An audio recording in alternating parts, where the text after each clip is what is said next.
In the United States, it's been more than half a week since early voting began. Among these voters who voted early, Trump or Harris, who has the upper hand? Let's find out together today the latest developments in the U.S. election. Before the November 5th election, early voting is available for more than 45 weeks across the United States. That choice reaches roughly 97% of American voters. And starting this week, key swing states with early voting. Georgia. On the 15th, which is this Tuesday, the first day of early voting began. As a result, it broke the historical record. More than 320,000 people voted. So what does that mean in 2020? Early voting in Georgia.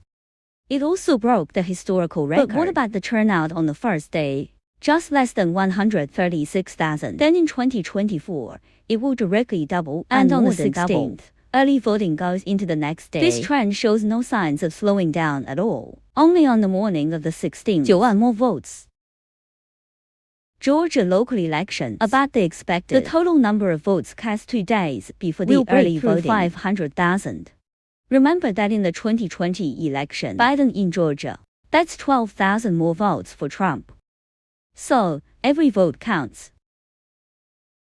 Why are more and more American voters? Would you like to vote early?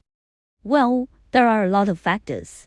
For example, early voting is more convenient, and it can be avoided on election day. Long lines in the biting wind.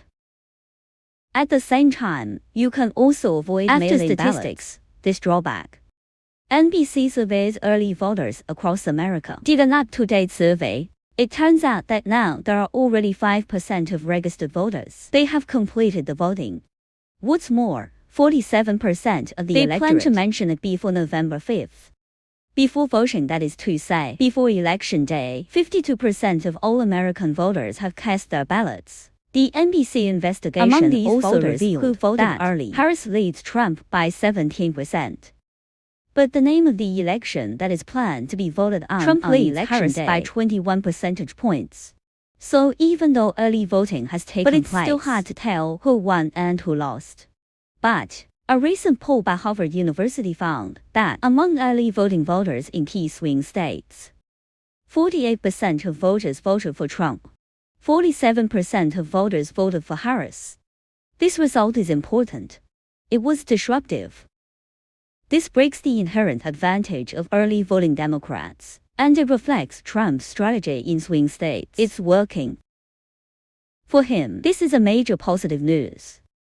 Although it is only a percentage point advantage, for him, it's absolutely critical. Now, all the polls show that. What about the gap in Trump-Harris swing states? It's basically within the margin of error. That's 3% or less. That's less than 3 weeks before the U.S. election. Whether it's the Harris camp or the Trump camp, haven't sealed the victory yet. But the only certainty at the moment is the gap between the two parties could be smaller than the 2020 U.S. presidential election.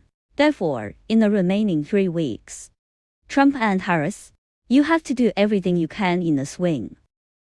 Convincing voters to come out and vote.